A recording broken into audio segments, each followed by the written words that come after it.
नमस्कार, बहुत स्वागत है आपका। मैं हूं आपके साथ राधिका चौधरी। चलिए, वक्त हो गया है मुख्य वजीरों के समाचार का। देश के 4 राज्यों में पश्चिम बंगाल, तमिलनाडु, असम, केरल और केंद्र शासित प्रदेश पुडुचेरी में मतदान जारी है। बंगाल, असम में तीसरे चरण के लिए मतदान हो रहे हैं, जबकि केरल, पुडुचेरी, तमिलनाडु में सभी सीटों पर वोटिंग हो रही है। सुबह से ही वोटरों की लंबी कतारें देखने को मिल रही हैं। दिग्गज भी वोट डाल रहे हैं। वोटिंग को लेकर मतदाताओं में भारी उत्साह देखने को मिल रहा है। सुबह 7 बजे से ही पोलिंग बूथ पर मतदाताओं की लंबी लंबी कतारें लगी हुई हैं। बंगाल के चुनावी रण में आरोपों का दौर भी लगातार जारी है। बीजेपी ने आरोप लगाया है कि टीएमसी के कार्यकर्ताओं ने रायदिगी विधानसभा में उनके पोस्टरों को फाड़ दिया है, तो वहीं टीएमसी ने साउथ 24 परगना हावड़ा से कई पोलिंग बूथ पर वोटरों को परेशान करने का आरोप लगाया है। प्रधानमंत्री नरेंद्र मोदी और गृह मंत्री अमित शाह ने वोटरों से भारी संख्या में मतदान करने की अपील की है।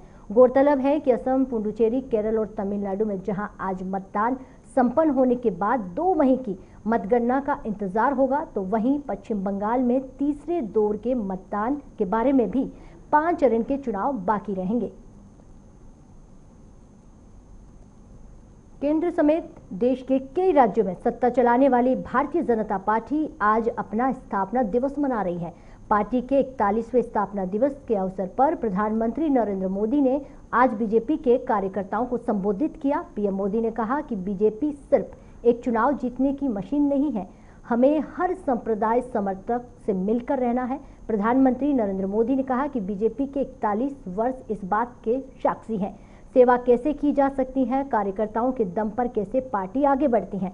आज देश के हर राज्य जिले में पार्टी के लिए कई पीढ़ियों ने काम किया है। पीएम मोदी ने कहा कि जो बीजेपी को घोर विरोधी और उनका भी हम सम्मान करते हैं। पीएम मोदी ने कहा कि आजकल गलत नैरेटिव खड़े किए जा रहे हैं। सीएनआरसी के कृषि कानून के लेबर लॉ को लेकर लोगों को बरगलाया जा रहा है। इसके पीछे सोची समझी साजिश है और राजनीति है। अस्थिरता पैदा करना लक्ष्य है। पीएम मोदी ने कहा कि श्यामा प्रसाद मुखर्जी से लेकर अटल बिहारी वाजपेयी ने बीजेपी को राह दिखाई है। लाल कृष्ण आडवाणी, मुरली मनोहर जोशी जैसे नेताओं ने भारतीय जनता पार्टी को आगे बढ़ाया है। देश में अब तक 8 करोड़ से ज्यादा कोरोना वैक्सीन की डोज दी जा चुकी है। इसके बावजूद संक्रमण मामलों की रफ्तार रुक नहीं रही है। अब दुनिया में सबसे ज्यादा केस हर दिन भारत में ही दर्ज किए जा रहे हैं। पिछले 24 घंटों में 96,982 नए कोरोना के मामले सामने आए हैं, तो 446 लोगों की मौत हो गई है। हालांकि बीते दिन 50,143 लोग कोरोना से ठीक भी हुए हैं। इसी के साथ अब देश में कोरोना के मामलों का कुल आंकड़ा 1,26,46,067 हो गया है। तो इसमें सक्रिय मामलों की बात की जाए तो संख्या 7,88,223 है, जबकि 1,17,32,269 लोग कोरोना को मात देकर ठीक हो चुके हैं। वहीं कोरोना वायरस अब तक 1,65,547 लोगों की जान भी ले चुका है। देश में कोरोना से मृत्यु दर 1.31% है, जबकि रिकवरी रेट की बात की जाए तो करीब 93%। एक्टिव केस बढ़कर 6% हो गए हैं। कोरोना एक्टिव केस के मामलों में दुनिया में भारत का 5वां स्थान है। आपको ये भी बता दें कि देश भर में अब तक 8,31,10,926 लोगों को कोरोना की वैक्सीन लगाई जा चुकी है। राजधानी दिल्ली की बात करें तो राजधानी में बढ़ते कोरोना के मामलों को देखते हुए दिल्ली सरकार ने सख्त फैसला लिया है। दिल्ली में नाइट कर्फ्यू की घोषणा की गई है। रात 10 बजे से सुबह 5 बजे तक नाइट कर्फ्यू की घोषणा कर दी गई है। 30 अप्रैल तक नाइट कर्फ्यू जारी रहेगा। दिल्ली सरकार की ओर से जारी नाइट कर्फ्यू की गाइडलाइन के मुताबिक इस दौरान ट्रैफिक मूवमेंट पर किसी तरह की कोई रोक नहीं होगी। जो लोग वैक्सीन लगवाने जाना चाहते हैं उनको छूट होगी, लेकिन ई पास लेना होगा।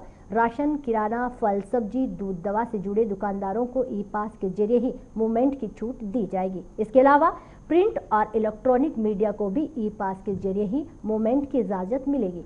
जरूरी सेवाओं में लगे सभी विभागों को लोगों को भी छूट दी जाएगी। बता दें कि पिछले कई दिनों से दिल्ली में औसतन 4,000 नए केस सामने आ रहे हैं।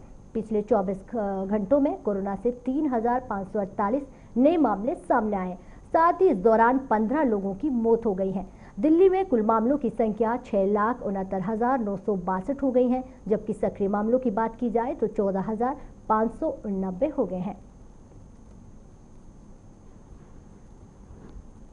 तो फिलहाल मुखबदिरों के समाचार में इतना ही। देश और दुनिया की तमाम खबरों के लिए आप बने रहे हमारे साथ।